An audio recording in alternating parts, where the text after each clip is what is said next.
দর্শক, মবের বিরুদ্ধে সেনাবাহিনী একেবারে রুদ্ধশ্বাস অভিযান শুরু করেছে, সেই বার্তা চলে এসেছে। অর্থাৎ এই দেশে আর মব হতে দেয়া যাবে না, দেয়া হবে না, সেটাই সেনাবাহিনীর স্পষ্ট ঘোষণা। এবং সেই ঘোষণা একজন সেনা কর্মকর্তা স্পষ্ট করেছেন, গণমাধ্যমকেও তিনি স্পষ্ট করেছেন। তার মানে কি বাংলাদেশে মব থেমে যাবে?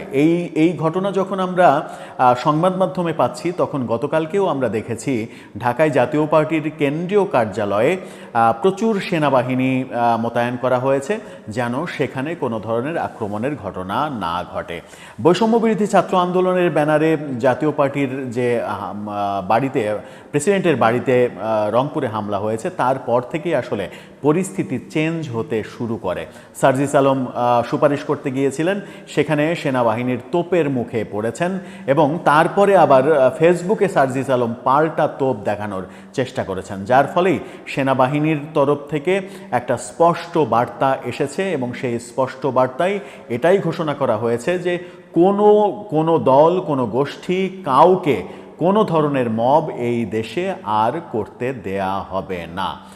তার মানে কি সত্যি সত্যি সরকারের টনক নড়ল, নাকি সরকারের টনক নড়ার ব্যবস্থা সেনাবাহিনীর তরফ থেকে আমরা দেখতে পাচ্ছি? কোনটা সত্যি? সেনাবাহিনীর তরফ থেকে কি বার্তা আসলো, সেই আলোচনা করব এই ভিডিওতে। থাকবেন পলিটিক্স টিভির নিয়মিত আয়োজনে।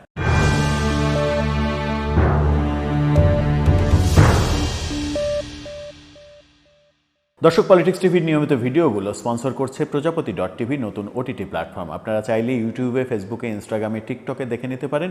ডেসক্রিপশন বক্সে লিঙ্ক দেওয়া থাকবে, সেখান থেকেও আপনারা দেখে নিতে পারেন প্রজাপতির কার্যক্রম। চলে যাচ্ছি মূল ভিডিওতে। বলছিলাম মবের কথা। বাংলাদেশে এখনও মব চলছে, সারা দেশেই কোনো না কোনো ভাবে মবের ঘটনা ঘটছে।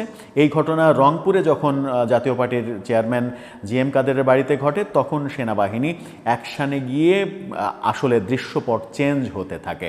সেই অ্যাকশানে আমরা দেখেছি সার্জিস আলমকে সুপারিশ করতে যেতে, এবং সেখান থেকে তিনি বাধাপ্রাপ্ত হয়ে ফিরে এসেছেন। অর্থাৎ বৈষম্যবিরোধী আন্দোলনের ব্যানারে যারা এই আকামটা করেছে তাদেরকে তিনি রক্ষা করতে পারেননি, তাদেরকে আটক করা হয়েছে এবং যারা যারা এর সঙ্গে জড়িত তাদের বিরুদ্ধে ব্যবস্থা নেওয়ার ঘোষণা দেওয়া হয়েছে। সেরকম প্রেক্ষাপটে আবার সার্জিস আলমের পাল্টা ফেসবুক পোস্ট দেখেছি এবং তিনি আবার ঘোষণা করেছেন যে ফ্যাসিবাদ বিরোধী আন্দোলনে, ফ্যাসিবাদ বিরোধী অভিযানে সেনাবাহিনীর স্পষ্ট ভূমিকা আমরা দেখতে চাই। ফ্যাসিবাদ বিরোধী অভিযানে সেনাবাহিনীর স্পষ্ট ভূমিকা সেনাবাহিনী আপনাকে দেখাতে যাবে কেন? আপনি কে? আপনি তো এই কৈফিয়ত চাওয়ার কেউ নয়। সেনাবাহিনীর স্পষ্ট ভূমিকা সেনাবাহিনী তো আগস্টের 3 তারিখেই দেখিয়ে দিয়েছে। ফ্যাসিবাদ বিরোধী আন্দোলন, যেটা কোটা আন্দোলন থেকে এক দফাতে গিয়েছে, সেই সময় সেনাবাহিনী আগস্টের 3 তারিখে, আপনারা বোধহয় খুব দ্রুত ভুলে যান প্রেক্ষাপটগুলো, সেই সময় সেনাবাহিনী যদি আপনাদের বিরুদ্ধে অবস্থান নিত তাহলে পরিস্থিতি কত ভয়াবহ হতো। সেনাবাহিনী কি আন্দোলনের বিরুদ্ধে অবস্থান নিয়েছে, নাকি একরকমভাবে আন্দোলনের পক্ষে পরোক্ষভাবে অবস্থান নিয়ে সরকারের বিরুদ্ধে অবস্থান নিয়েছে? যদি সেই আন্দোলন ব্যর্থ হতো তাহলে আপনি আগে ফাঁসির কাষ্ঠে ঝুলতেন সার্জিস আলম, নাকি সেনাপ্রধানকে আগে ফাঁসির কাষ্ঠে ঝুলতে হতো? প্রশ্নের উত্তর কি আপনার কাছে রয়েছে? এই প্রশ্নের উত্তর যে কারো কাছে চাইলে যে কেউ দেবে যে সেনাপ্রধানকেই আগে ফাঁসির কাষ্ঠে ঝুলতে হতো সরকারের নির্দেশ না মানার জন্য। অথচ সেই সেনাপ্রধানকে বিতর্কিত করছেন আপনারা, মব তৈরি করছেন, যে কাউকে ফ্যাসিস্ট ট্যাগ দিচ্ছেন, যেন আওয়ামী লীগ সমর্থন করা, মুক্তিযুদ্ধের পক্ষে কথা বলা, আওয়ামী লীগ করা এটা একটা মহা অপরাধ, পাপের কাজ। আপনারা দোষীদের সাথে সাধারণ সমর্থক কিংবা আওয়ামী লীগের পাশে যারা ছিল, বিভিন্ন সময় আওয়ামী লীগকে সমর্থন করেছে কিন্তু কোনো দুর্নীতিতে জড়ায়নি, দেশের কোনো ক্ষতি করেনি, রাষ্ট্রদ্রোহিতা করেনি, তাদেরকে এক কাতারে ফেলে আপনারা যে ধরনের মবের কালচার তৈরি করেছেন, সেই কালচার সেনাবাহিনী যখন সমর্থন করছে না, তখন সেনাবাহিনীর বিরুদ্ধে একটা স্টেপ নেয়ার চেষ্টা করেছেন। বহুবার এই চেষ্টা দেখেছি আমরা। এর আগে হাসনাত আবদুল্লাহ যাচ্ছে তাই ফেসবুক পোস্ট নিয়ে নানা রকমের বিতর্ক তৈরি হয়েছে।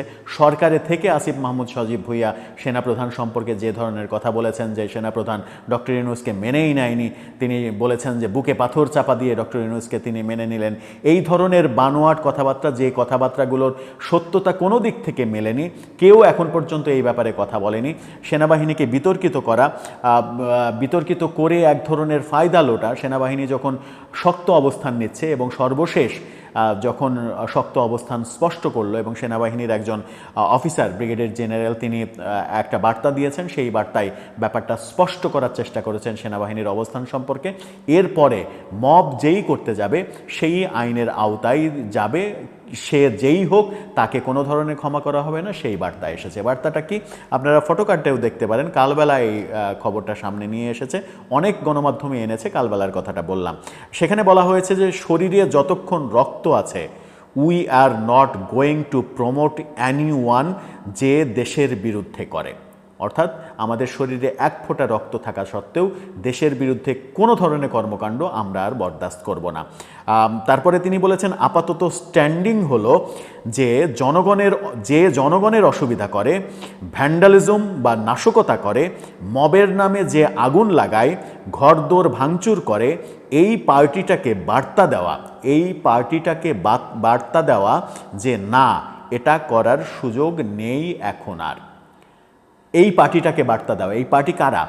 এই পার্টি এই সংঘবদ্ধ চক্র, নাকি তিনি সরাসরি একটা পার্টিকে স্পষ্ট করে বললেন যে মবের পক্ষে কোনো অবস্থান নেওয়া যাবে না, সেনাবাহিনী সেই অবস্থান নিতে দেবে না? সেনাবাহিনী প্রধান অনেক আগেই স্পষ্ট করেছিলেন যে আমি সাবধান করে দিয়েছি। সেই ফেব্রুয়ারির 25 তারিখে রাওয়া ক্লাবের অনুষ্ঠানে তিনি স্পষ্ট বার্তা দিয়েছিলেন যে আমি সাবধান করে দিচ্ছি, মব টলারেট করা হবে না। তারপরেও কিন্তু কথা শোনেনি। এর আগে আমরা দেখেছি ধানমন্ডি থানায় গিয়ে আব্দুল হান্নান মাসুদ মব সৃষ্টিকারী মুসলেকা দিয়ে ছাড়িয়ে এনেছেন। সেটা নিয়ে বিতর্ক যখন চতুর্দিকে উঠে গেল তখন তাকে শোকজ করার নাটক করা হলো, তারপরে আবার সরি বলার পরে সেই শোকজ উইথড্র করা হলো। সার্জিস আলম আবার একই কাজ করলেন এবং এরপর সেনাবাহিনী থেকে স্পষ্ট বার্তা দেয়া হলো। এই বার্তাটা এর পরের স্টেপ কি?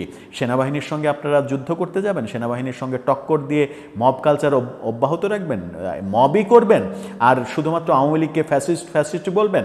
নাকি নিজেদের রাজনৈতিক দলটা গুছিয়ে নেবেন, সামনে নির্বাচনের প্রস্তুতি নেবেন, দলটা কিভাবে বড় হবে, দলটা কিভাবে উন্নত হবে, দলটাকে কিভাবে মানুষ চিনবে, দলের নেতাদের কিভাবে চিনবে, সারা দেশের মানুষের আস্থা কিভাবে অর্জন করা যাবে, সেই কর্মকাণ্ড করবেন? নাকি মবই উৎসাহিত করে যাবেন? সেই প্রশ্নটা চতুর্দিক থেকে উঠছে। দর্শক, শেষ পর্যন্ত আপনার কি মনে হয় সেনাবাহিনীর থেকে এই যে ব্রিগেডিয়ার জেনারেল হুমায়ুন কায়ুম 72 পদাতিক ব্রিগেড কমান্ডার বাংলাদেশ সেনাবাহিনী, এই হুমায়ুন কায়ুম যখন ব্যাপারটা স্পষ্ট করলেন, স্পষ্ট বার্তা দিয়ে দিলেন, এরপরে আর কি কিছু বার্তা দিতে বাকি থাকে? সেনাপ্রধান তো আগেই ঘোষণা দিয়ে দিয়েছিলেন। এরপরের স্টেপটা কি হবে? আপনার মতামত জানিয়ে লিখতে পারেন আমাদের কমেন্ট বক্সে।